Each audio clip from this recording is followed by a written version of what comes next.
Yo, we keep getting cut off, man. All right, we are back. Jeez. Hopefully Sorry, we technical difficulties. technical difficulties. I'm in a new place out here, And I guys. say, Mike moved everybody. Yeah, Congrats to and I Mike. think that's what it is. It's my fault, definitely. But yeah, that's the thing with Dre, man. You just don't know how many hands are in the pot when it comes to his production. Mike, I mean, it's crazy. I'm going through this. It's almost like if Eminem doesn't get a beat from him, Yeah. yeah, it's got production help from everybody. Now, So we can't. what beats do we really hold Eminem really high for that Dre actually did for him? That's valid too. That would be another nod towards RZA because it's like he's giving M all these beats. What beats have stuck with us that he gave M? Because everybody want to talk about Bitch Please too, but that's Snoop's record. Did he even do that? Bitch Please too. Produce with Mailman. Yeah. And I that's told another you, person that doesn't get their I flowers told you either. he hasn't sat behind the boards by himself and made classic shit since Niggas for Life, The Chronic, and parts of Doggy Style. Because I've even been told that even though he gets credit on Doggy Style, that Daz did a lot of those beats. Well, yeah, I mean, from what I understand, the Chronic mostly, Warren G kind of went and found the samples. That was his job. And Daz did a similar thing on Doggy Style where he kind of put those together and Dre polished those records up that already were rough. I wish we could actually hear like the rough versions of what Doggy Style was before Dre got his hands on it. Hey, Mike, because I'm gonna tell you what, my favorite record on Doggy Style is The Shiznit, and that don't sound like Dre to me, really. It sounds like Dre came in. Yeah, yeah. Doesn't that sound like something more off Dog Food when you listen to it though? Even though it's before Dog Food, doesn't that sound like some early Dog Food though? Yeah, yeah, Da, da, definitely. da, da, da, da, da. Yeah, yeah. Yeah, Nah, that ain't Dre. I've heard Snoop say from his mouth that yes, Daz made the beats on Doggy Style, but Dre produced the Right, album. And see that right. and that kind of stuff I would love to hear what the rough versions sounded like before, so that we could actually hear what the before and after sounds like. Like I've heard the demos from Thriller. I've heard the demo of Human Nature, and I know what that shit sounded like before Quincy got his hands on it. And what they did to it was amazing. And I Yeah, think Mike, we're gonna have to revisit this whole Dre thing. we got to. We got to. Yeah, we're gonna have to revisit the Dre thing. Because I think that's everybody's biggest hang up with Dre being the GOAT. Because we talk about, in hip hop, we talk about ghostwriters, and you can't be considered this, and this MC if you got help. And so I when people mean, see how a about this? producer with help, they look at it in a certain way. No, I mean, and we have to be fair because when I'm just pulling up his discography, I just started at like 2001, Mm-hmm. and it's mostly co-production credits on most of the bangers. Mike, the only songs that stuck out to me from just the brief look that I took through that he produced by himself was "Family Affair" by Mary J. Blige and "Hustlers" with Nas in the Game. Well, Family Affair with Mary J. Blige is pretty much an In the Club remake. Can we say that? I mean, nah, Is it not? I get what you're It's saying. like the same beat as In the Club, ain't it? It's like Wayne rapping on the Carter one. He don't sound like Jay, but damn it, you sound like Jay. Yeah. uh-huh. Mr. Baldwin says Dre gets too much credit for a lot of stuff that he didn't do. He gets a lot of credit for some stuff that Sam C did. And that's the other thing with Dre. It's a lot I of ain't heard people. that name in a It's minute. always another person involved. It's like you got Sam Sneed. You I forgot got about Sam Steve. You better recognize was the shit. you got DJ Yellow. You got Mailman. You got it's always another person around it, and it begs the question, what did this person add? Because I think it's very evident around 2001 time how the whole sound changed, right? Like that No, Mike, stuff around. it sounds like the first gangsta hip hop band. Like it don't sound like the Roots, but it's like you can tell it's like, oh no, there's somebody in there on drums. There's somebody in there on the guitar. There are two or three other producers in there with Dre. It ain't just like a co-producer. Yeah. There are guys sitting at the boards. It was like Bad Boys Hitman on steroids because you got Dre at the head. Like it ain't Puff at the board saying take that. It's Dre. I mean, you know what? That's the funny part. Everybody wants to knock on Puff, but Dre and Puff are the same kind of producer. No, They Drake bring can actually together make talents. beats. He made nothing but a G thing by his goddamn self. Did He he can though? make beats. Did he though? Yeah, he Because did. that is that's a straight up sample. He, He didn't I chop mean, or anything. He didn't. Come on now. You act like he made that record. I mean, it sounds great and it's a dope concept. But if we're talking about creating, they didn't that's. do I anything. mean, if There was no creating. Mike, I mean, for 1991, 92, that's pretty fucking next It's level a what he did. dope loop. It's a very No, what he dope did. I mean, track. Mike, we like let's go back to the time frame. That was pretty next level at that time. No, Like, it was. It yeah, was. But I yeah. want to do something freaky to you song was crazy. Like Cats, I mean, but Cats wasn't taking loops and freaking them like that. I mean, they just wasn't. They wasn't. Nobody had taken a loop and made it funky like that. Like Cats was taking loops and making It was them already hard. funky. It was No, just a but good what I'm find. yeah, It was a he great did. find. Nah, I think. See, I've been taking something away from him this whole time, but now that's you. You're not about to take that from him. Nah. Davey Maxwell says, did Dre do anything on Dog Pound first album? I think. Ooh, And shout out to DJ Quick too. He mentioned DJ Quick's name. Who's DJ Dog Quick had a Pound, lot to 95? do with All Eyes on Me. Yeah, so everything he did on there, he co-produced with Daz, Dog Pound Gangsters, Respect, Big Pimpin' 2, and I some remember Bone. All of those are Respect. co-produced by Dre. Okay. Mr. Baldwin says Sam Snead did Keep Your Heads Ringing and Natural Born Killer. I've heard that. Mm. I've heard that too. And Natural Born Killers is one of my favorite like songs ever. Dre and Ice Cube on the back and forth. You know, the way that song sounds sonically, if Sam Snead did that, he probably did a lot of that stuff on the Aftermath album. Because a lot of that, I was like thinking East he Coast probably did a Killer. lot of that stuff on that Murder Was the Case album. Yeah. And that East Man. Coast Killer sound, all that stuff that's in that vein sounds like Natural Born Killers. Hey, Mike, I love some Ice Cube. I never made a host stay, but I'm down with Dre like AC is down with OJ. Yeah, man. So fuck how you living. I'm the unforgiving, psycho-driven murderer. Yeah, that shit was hard. Yeah. Sandal said, I'm sorry. Sandal says, sounds like we need to know the difference between a beat maker and a producer. Dre is the GOAT. I agree with that. And I think in hip hop, it really gets convoluted on what a beat maker and a producer is. Question, is Dre a beat maker turned executive producer? Is that what happened? He transitioned from being the beat maker to the executive producer? I think he's always been a producer. Okay. I think that there's a few albums where he was a beat maker, but even when you talk about what Warren G and Daz's role was in, I guess you could say, Dre's production team, he was still being a producer. You know what I'm saying? Because Daz was the beat maker, right? And then Mike, he took those beats and produced Doggy Style. Hey, Mike, as far as right now, exactly how I'm feeling based on what I'm seeing, I'm going to take Dre off that greatest producer of all time thing for right now till I do a little bit more digging. Because I want to see, like, literally exactly how many classic tracks, hip-hop tracks, he's produced by himself. Because I know for a fact, Mike, that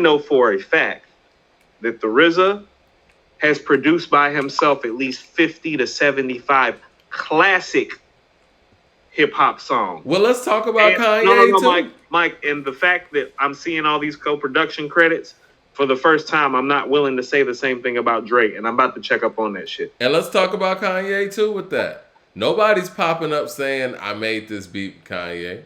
You know what I mean? Nobody's popping up saying, I didn't get my credit on Daytona. No, you're Kanye right. over You'll credits never hear that people. shit about Kanye. Yeah. I give him his credit about that. You'll never hear somebody saying they cooked up some shit with Ye. Yeah. He over credits a lot of the time. No. Ye, I mean, Just Blaze the only person really sit up and cook up shit with Ye, ain't he? They don't even make stuff together. I mean but he's like made I'm saying, beats they for be in him the as an studio artist. cooking up and bouncing ideas at the same time. He's probably the only producer that's ever even done that with Ye, isn't he?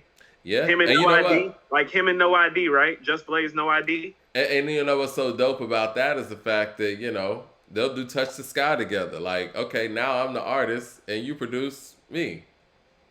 That was one of No ID's better tracks too. Well, no, that was Just Blaze.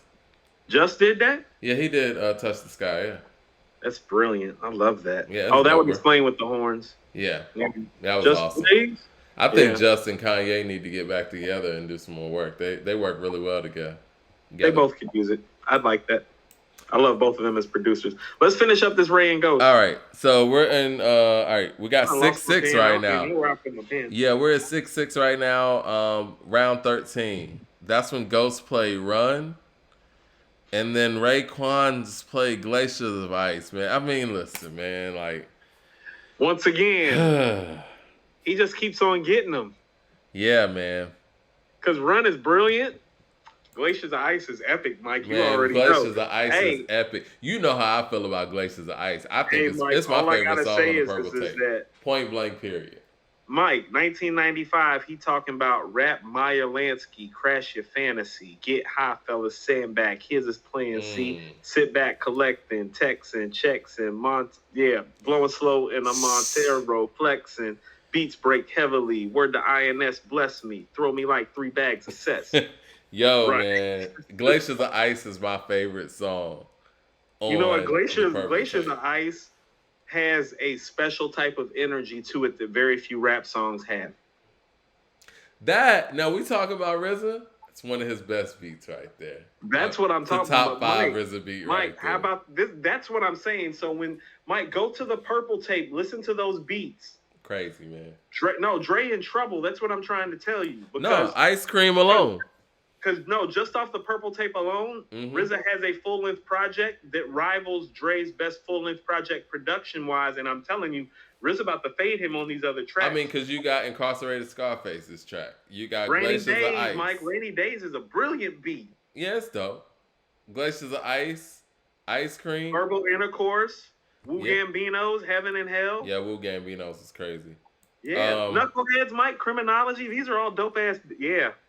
Okay. All right, we doing Dre RZA next week. We doing Dre RZA next week. All right, so we got Glaciers of Ice, right? Yeah, easy. Over that. All right, so now Ray is up 7-6, and so in round. And then he starts running. Right. In round 14, Ghost played "It's Over."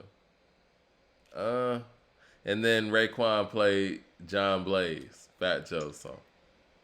Mike, remember what I was telling you? Mike, so we've been doing this show for a year. Mm-hmm. How many times have I told you how many guys go to Ray for that East Coast hip hop shit no matter where they are? So he got Skewed on the Barb. He got John Blaze. Yeah. We're going to get to another joint he played. That's why I was telling you, he can fade him on these joints. He didn't pull out nothing. He didn't pull out the joint with The Game. He didn't pull out the joint with Schoolboy Q. He didn't have to. He didn't have to. Mike, did he pull out the I for an I? Let me see. I don't think he did. I mean, Mike, that was his first real big scene-stealing verse on somebody else's shit. He didn't play I for an I or Right Back at You. He could have played I for an I and bought Nas out and totally killed Ghost. Because Nas and Ray are on that song, but Ghost isn't. Yeah. He could have ended it right there. Well, I got Ray up 8-6 now. Yep. And then so in round 15, Ghostface came with 1. That was a big one. And then that's when Ray played. Ghostface. Ray played Yayo. Yeah, Ghost got that one. Yeah, Ghost got that one. But Yayo's a dope record. All right. Yayo's one of those records that keeps a mobility from being like a total disappointment because you still see flashes of the Ray you want to hear on there. Yayo's one of those records. Yeah, definitely. All right, so Ghost played Back Like That, the Neo joint. It's another misstep. These are a lot of missteps. Like, Mike, why and then Ray played Rich and Black. Ugh, crushed him. Yeah. That's a crushing blow. So, Mike, this is what I started thinking at this portion of this. It's like, okay, so I haven't heard Iron Maiden. Yeah.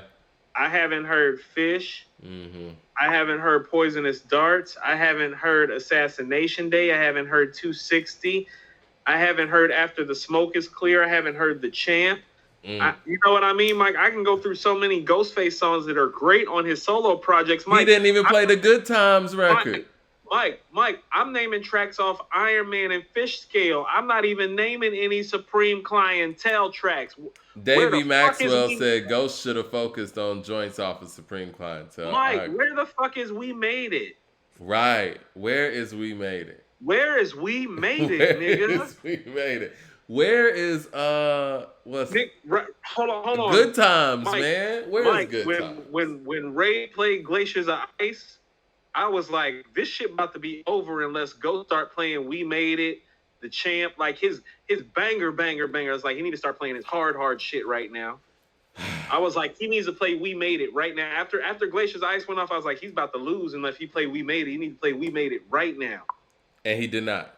And he did not. Mike, I would have even settled for good one, Tory Boyd. Where's Cam A? I agree. Oh my God, Mike, where's Cam A? Missteps. Yeah. Okay. All right. So after Ghost did that, he played Never Be the Same Again. Another misstep. And then Ray came with Verbal Intercourse. Mike, he's crushing them. Mike, we have right now it's Rich scored. Black and Verbal Intercourse. Mike, he hit him with the Nas joints back to back, and that's when I was like, and this is over. I mean, right now, the way we have it scored, at least what I got it scored at, is Ray 10, Ghost 7. Okay. Yeah. All right. So after that, Mike, I gave you Ghost Dini. For me, it was really be 11-6 right now, or a tie, like 10-6 tie. And then it gets worse. Ghostface plays Summertime, Beyonce's record. That was the worst decision. And then Raekwon plays Scary Hours. You know, he's staying on his square. Clearly. No, Mike, I told you after Glaciers Ice, I said it, then he started running with it. I told you, then he started running with it. What is going on? Is this personal? I mean, Mike, it might be a little bit because they're brothers, they're tight, they're a duo technically, even though they're in a group, and Ghost is considered to be the greater of the two, but Ray is running on them at the end. Where is Cam A? I'm serious. Like you're totally right, Tory Boy. Where is Cam A? Cam A would have been strong, Mike. I actually would have preferred Fish over Cam A, which I mean, and if I'm not mistaken, on Iron Man, how about this, Mike? On Iron Man, he could have played tracks literally 4 through 10 on Iron Man to switch this up because track 4 is 260, track 5 is Assassination Day, Poisonous Darts, Winter Wars, Box in Hand, Fish, MA. Pick one of those 7 great tracks. Pick one of those 7 great tracks. Tory Boyd says they should have did MGM too. Yeah, I agree. They should have performed the MGM together. I was waiting to see that. But you want to know what else I realized too?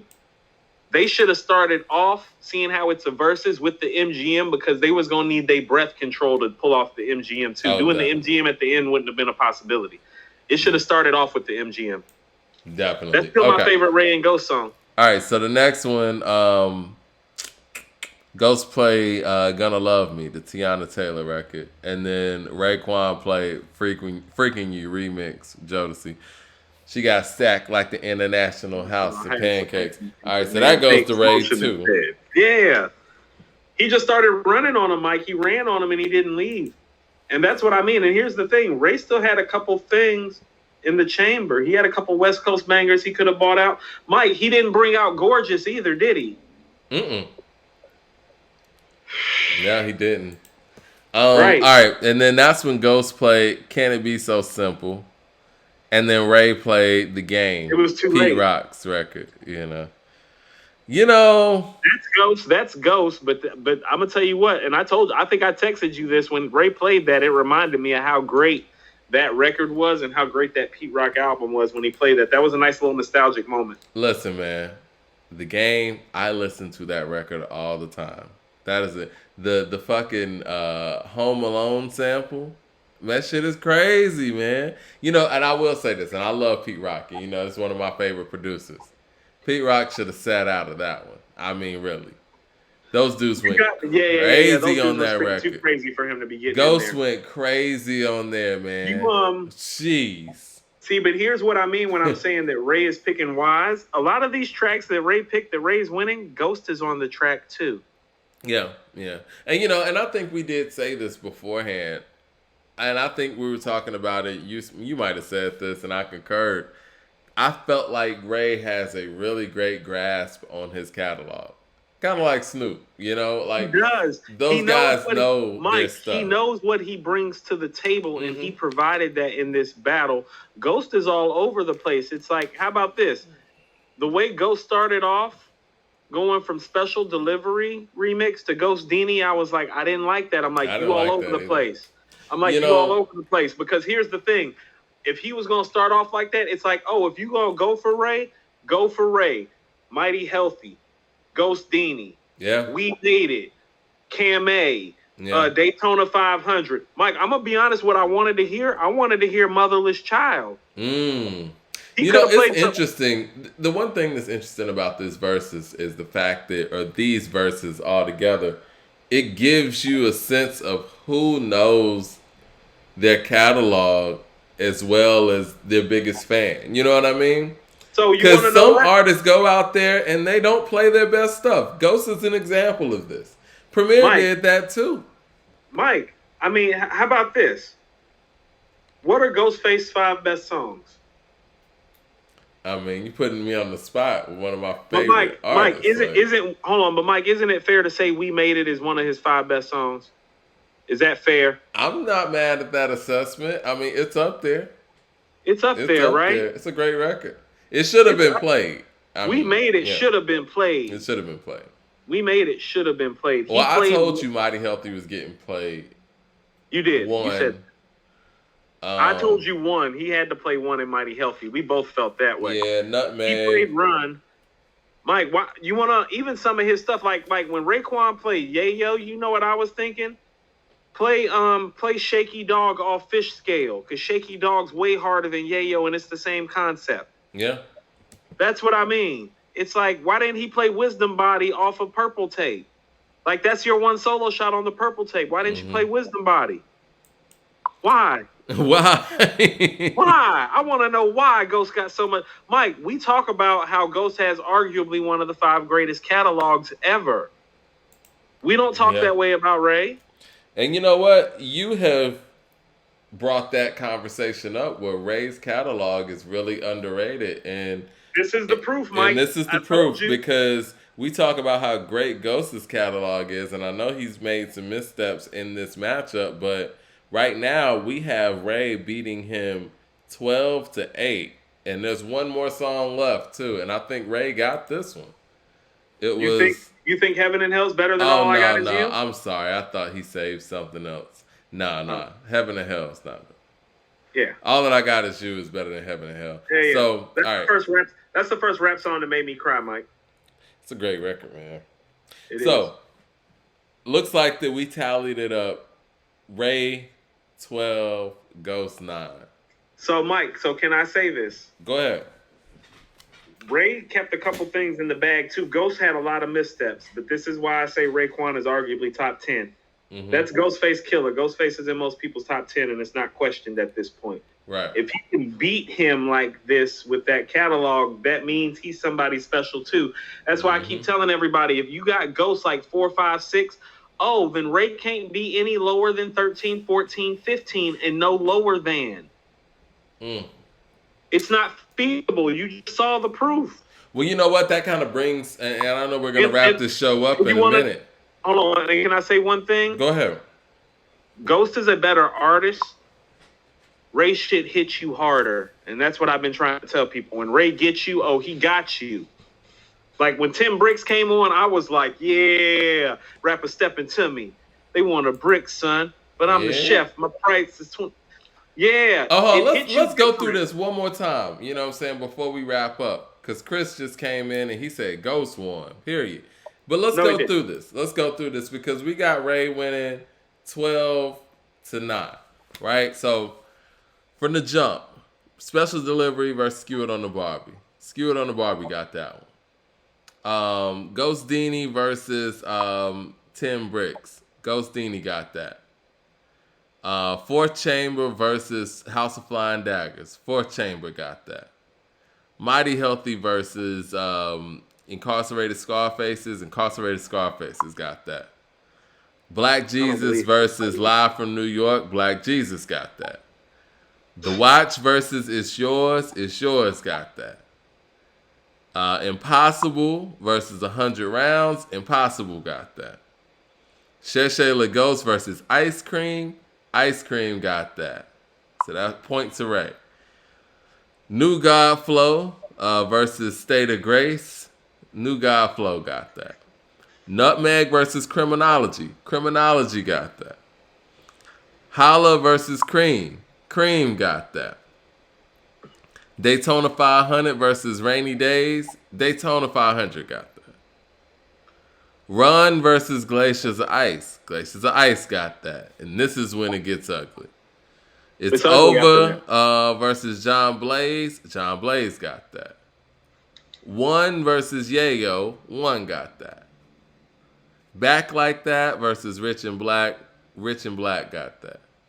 Never Be the Same Again versus Verbal Intercourse. Verbal Intercourse got that. Summertime, Beyonce's record, versus Scary Hours. Scary Hours got that. Gonna Love Me, Tiana Taylor's record, versus Freaking You remix, Jodeci. Jodeci's record got that. Can It Be So Simple versus The Game. Can It Be So Simple? All That I Got Is You versus Heaven and Hell. All That I Got Is You. And that leaves us at Ray 12, Ghostface 9. Which one of these does anyone disagree with? So, Mike, I just want to name some joints that Ray could have played just to show you how great Ray is and why I have him. I think when I did my top 10, I had him at 9. I'm going to tell you why. So I thought of 4 guest appearances because here's what I realized happened. Ray played some Wu-Tang shit and Ghost didn't, and that's fine. Mm-hmm. But if you take shit out, we can sub.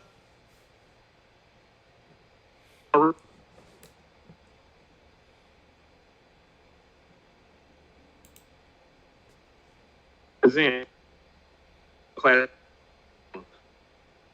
You know what I would have preferred that he played after All That I Got Is You instead of Heaven or Hell? What's that? Record about Old Dirty Bastard on Purple Tape 2. Ason Jones. Yeah. Direct tribute to OD. And also, Mike, I think people forget this. Spot Rushers off the Purple Tape. Mm-hmm. So Ray had other stuff to play. Ray is great. Ray is all-time great. Ray is in my top 10. Ray is top 15, should be unquestioned, and here's why. Because, and I keep bringing up these guest appearances. You know who else has stellar guest appearances like this but doesn't have Ray's catalog? Jadakiss. Jadakiss. Thank you, Mike. And Ray got there's everything actually a Jadakiss. poll. Hold on, Ray has everything Jadakiss has in the special guest appearances and scene-stealing bars, except for Ray is the author of the Purple Tape and one of the main figures on Enter the Wu-Tang, Wu-Tang Forever, and Ghostface classic shit. But people think Kiss is better. It's like, well, we just put up a poll, and people are saying that Jadakiss is better than Ray, 68% to 32%. We got 2,200 votes. Why do you think that people feel like Jada is better than Ray like that? I don't know why exactly. Like, he says more clever stuff. Like, one thing that's hurt Ray and Ghost is that their jargon and their lingo is sometimes too hard to grasp. And so I think Ray is a better MC than Jada, but Jada's going to hit you with some shit that's easier to understand. Like, when they're together on Broken Safety, I can remember when Broken Safety, me and my cousin are hearing Jadakiss's verse, and it just made us laugh. Like, brilliant. Me and Cuz sat down and broke down Raekwon's verse when he talking about put them all together. I won land and sea with one Ruger. Like, he's talking about German engineering.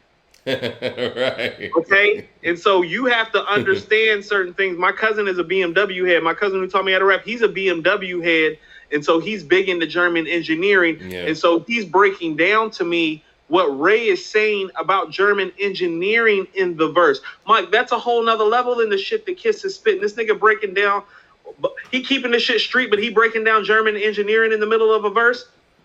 That's why I'm a Ghostface and Ray fan, because, I mean, in my opinion, no one puts more into their bars than Ghostface. Nobody. Like, I mean, no, Ray even Mike. Yeah, him too. But, you know, but what I was, it's like I was saying on the Buck 50 verse, right?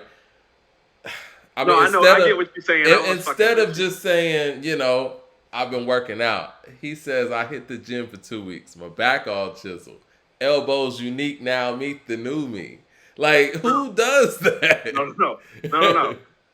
He's vivid. Yeah, it's a whole nother thing. How about And I this? You think a want to lot know of what? people just don't He, get it. you know what? And You know what they like you are? said, I agree. They're Jadakiss is easier to understand. Yes. You want to know what they are? Ray and Ghost are very vivid and detailed, the way Nas and Rakim and Black Thought are, except for they're abstract with it. Mm-hmm. They're not exact with it. Those guys are exact with it. These Yeah. guys are like, nah, I'm just trying to throw like a piece of yellow and blue paint on the wall and make it turn pink, even This is though it art. should turn green. You know what I'm saying? I'm This gonna make is- it turn pink. It's supposed to be green. I'm gonna make this shit pink. It's art, and that's where the West Side Gun, comparisons come in at. It's abstract. It's street shit that's abstract. Yeah, that's what I mean. Ray is special, man. Ray is beautiful, and I mean that's what I mean. Like all those other dudes that are close to Ray, it's like, okay, were you part of Enter the Wu-Tang and did you make the purple tape? That get behind him then, because he got that. He got what you got, and he got that. So give him his. Well, you know what? And it's funny that we're talking about this in this sense, but Mike, if he makes another classic album, he needs to be put ahead of Ghost. Listen, I'm down for it. He's got a lot. But what I was gonna say, man, like when we talk about Benny and we talk about West Side and Conway, Benny is, like you said, is straightforward, straight to the point, and I think that's why a lot of people connect with him. But the other two guys, well, Conway's something different, but West Side is very abstract in a Ghost and Ray sense, where Benny is their Method Man. And just like Method Man, he hasn't come with the records that those guys have. So can I speak to something? I'm gonna talk my guy shit. My guy Hub, I went to high school with. When I did the podcast in Charlotte, I was at my man Hub's house, right? Right. Me and Hub used to rap together. So he saw when we talked about the plugs, he was like, "Yo, I didn't get to catch it that night." You know, he's got a young son and all that. He's like, "I got to talk to you about the plugs." And so last week I was riding to the east side and I'm talking to Hub the whole time. We on the phone for like an album, and he's like, the thing about it is, he was like, West Side's a star, Coop. Mm-hmm. He's like, he said West Side's really a star, and I want you to listen to what he said. He was like, you can tell the nigga West Side like really been to prison and really been on the run if you really listening and if you're really checking for that stuff. He was like, if you're really checking for that stuff, he was like, West Side comes off as more verified than Benny. He was like, Benny comes off as a trapper. He was like, it's in the details. And I told him, I was like, well, you're right. My favorite song on the Griselda album is Cruiserweight Coke. And when you listen to how Benny's talking, it's that straightforward trap talk. Mm-hmm. Rent it up because I trap a lot. These niggas know how much cash I got. But my plug's still playing broke. He an Old Navy and an Apple Watch. What I'm getting in fish bait, I don't need weight or a tackle box. I'm a real dope boy. On my birthday, I got a half a block. West Side Gun, when he's spitting, he's like, my celly screaming. He just woke up in the middle of the night having nightmares. He realized he gonna die here.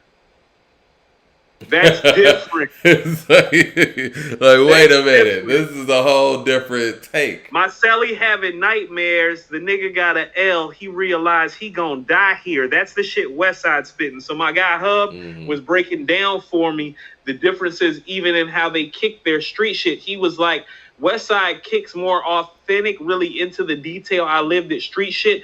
And he's more of a star and better beat picker. So even though Benny is a better MC, about those things is why you prefer to hear West Side and West Side's tracks and West Side's albums. And Benny's the far superior MC. And my guy Hub was breaking that shit down. Shout out to Hub, West Charlotte, Dub C, you know. No, I agree with that, man. I mean, Benny is clearly the superior MC. Mike, and to you'll me... be happy, Mike, you'll be happy about this. I don't know how we got to this conversation.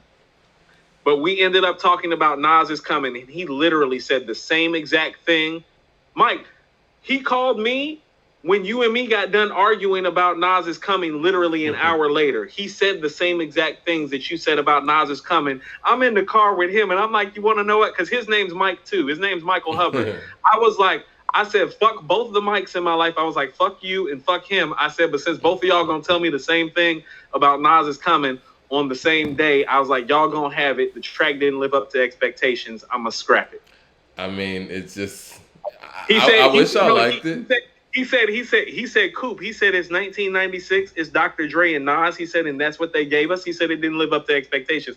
I said, this nigga Mike Dother just said the same thing. I was like, y'all can have it. It's a skippable record on. That's what Hub said. Hub said the same thing. Mike, it was almost like he was a fly on the wall of our conversation. He echoed all your sentiments. And I was like, you know what? When two dudes that I have that know hip hop the way y'all are telling me that, I'm going to just hands down with. Well, I mean, you know what? Back to the whole Benny point, though, man. Right. And I agree with that. And I think Benny is like, skill-wise, he's probably the easiest of all of those guys to listen to. And again, that's another Method Man comparison, you know, with his crew and all that. But the thing about Benny, he sounds incredible on the stuff that Westside picks. But when he's without that, I hate to say it, sometimes he kind of just sounds like a regular guy. But when he's on Mike, George Bondo and Brutus, and this is different. Like Mike, specifically, Gods Don't Bleed, Brutus, and George Bondo. Yeah. Like, Gods Don't Bleed and Brutus are the reasons that I'm a fan of his. Yeah. Like, those two records. I heard those two verses. I was like, who that? Yeah. Who that? Yeah. Who that? No, 100%. Hold on. Who that going bar for bar with Jadakiss when Jadakiss came with his A game? Yeah. Who and is you know that what, guy? man? Conway is special because he does it all. Conway does it all. He does Conway's more versatile than some of, like, how about this? Like, I mean, you know, like Nas and Pusha are probably my two favorite MCs. Conway's more versatile than both of those guys. I think so. Oh, it ain't no thinking. I'm telling you, as a fan of both of theirs, as an avid fan of both of theirs, he's more versatile than both of them. He's awesome. Not necessarily better, but more versatile. And he's clicking on Pusha T's heels. Pusha T needs to drop the best album this year because Conway is like, like, how about this? If I got Pusha T like 15, 16, 17, I got Conway like 19, 20. Like, he clicking. And he's the only guy that I felt like lyrically has been clicking on Push in a while. Yeah, man. I think Conway exhibits all-time great levels. It reminds me a lot of when Beanie Siegel was in his prime. Get out of my head. You want to know who he is to me? He's the song maker that we hoped Beanie Siegel was going to become. Yeah. And you know what? Let's be fair to Beanie Siegel. I think in today's time and music landscape, he would have been able to do a lot more. I think he was held back by Rockefeller and the shadow of Jay. It helped him, but I think long term it hurt him. I think a lot of people forget just how elite Beanie Siegel was. I mean, and rightfully there was so. A brief it wasn't period, even no hype. Mike, there was a brief period, and this is when most people consider Jay and Nas to be the best MCs in the game. I felt like if you would have put either one of them on a track with him, he would have embarrassed them. Depending on what it was about. Yeah. That's how fucking dope he was. Yeah. Yeah. I agree. Yeah. Yeah. And people forget that he washed Jadakiss in the battle. And he's a top 5 talent, Mike. I told you, he's a top 5 all time. If we're talking talent, he's a top 5 talent. He's kind of like who's somebody talent wise that, like, you know what I mean, had all the gifts but like didn't measure. You want to know what somebody? Remember Derek Coleman, Mike? Yeah. Derek Coleman was good. Derek Coleman was supposed to be better than Charles Barkley and Karl Malone. That's crazy. He was taller, he was bigger, he was stronger, he's a better shooter, he had all the gifts. This is what I will say about do you think Beans is better than Prodigy? Like if we're just talking, you know how, like, Prodigy is just special to me because Prodigy is one of those guys that really got me to love hip hop and hip hop culture, right? And love the part of what hip hop culture had to provide. So he's special to me. Right. But I'll tell you right now that I consider Beanie to be a better MC inherently, but I'm not going to rank him ahead of Prodigy because he doesn't have Prodigy's catalog and he doesn't have Prodigy's peak verse capability. Consistently better, but he doesn't have a Nighttime Vultures, a Shook Ones Part 2, Apostles Warning. He doesn't have those verses where you're like, that's some of the best rap verse I've ever heard in my entire life. He's consistently more stellar, right? But I can't put him ahead. I got you. But So, him and Conway are fundamentally just better MCs than Prodigy. mm, so just more talented, but not don't have the catalog that How Prodigy has. about this? How about this? I got Conway ahead of Prodigy, but a lot of it is because like Conway has verses like The Cow Yeah. and Jesus Crisis, where I'm like, oh, hold on, like that's some of the best shit I ever heard. Period. I can't point to the Beanie Siegel verse where I'm like, that's some of the best shit I ever heard. It was just always consistently top notch. What's your life like? I was thinking, Mike, I was thinking Feel It in the Air and What's Your Life Like, and at the end of the Becoming, Look at Me Now, Mike. Look at Me Now. Woo! I think, How about this? Look at Me Now is very comparable to what Conway's doing on The Cow. To me, Look at Me Now is Beanie Siegel's moment. I think Feel It in the Air is definitely a special record, and not everybody could do that. That's one of those Scarface moments. Scarface records. That's one of those records that only Face can pull off. Chris says that Conway's not in the conversation. Yo, Chris, go look up The Cow. Yeah, and listen from 2016, to Conway's 5 verse years ago. on that. And Go yeah, look that up was The Cow from 5 years ago. Stop that. I mean, Mike, Sean P. Mike, and this is how heavy that verse is. Isn't The Cow on par with a Shook Ones Part 2 verbal intercourse triumph type of verse? It's one of the best verses I've ever heard. I'm gonna be honest. I mean, it's one of the best verses you've ever heard. Knowing their story and knowing his story, right? It's special. It ain't no regular great verse. Like I said, it's Shook Ones Part 2, verbal intercourse, triumph, my mind playing tricks on me. Like, it's a...